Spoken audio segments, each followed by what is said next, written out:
terriblemente nerviosa. ¿Pero por qué afirman ustedes que estoy loco? La enfermedad había agudizado mis sentidos, en vez de destruirlos o embotarlos. Y mi oído era el más agudo de todos. Oía todo lo que puede oírse en la tierra y en el cielo. Muchas cosas oí en el infierno. ¿Cómo puedo estar loco, entonces? Escuchen.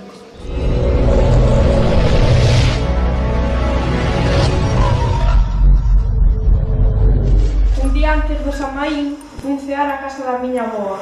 Despois decidimos ir á lareira a quentarnos. Había poucas rachas, entón fun o fallado coller uns periódicos vellos, de hai 20 anos, pero sin saber o que iba a acontecer. Ao levantarme da cama, fume mirar o espello e había unha pegada dunha man xa de sangue. Eu estaba analizando o que poidera pasar, e mentres vi unha sombra dunha man que parecía facer sinais. Fun correndo dicirlle a miña nai, e cando volvemos xa non había nada. Dicíame que estaba tolo, que porque dentro de pouco ia ser o Samaín non tiña de que asustar. Xa chegara a gran noite, pensei en disfrazarme de vampiro.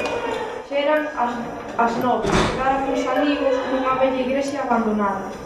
Ao chegar non sentía nada, só os gatos ñañar e de repente eles meteron un susto arrepiante. Todos nos riramos e comenzamos a pedir lamentar polas casas temporarias.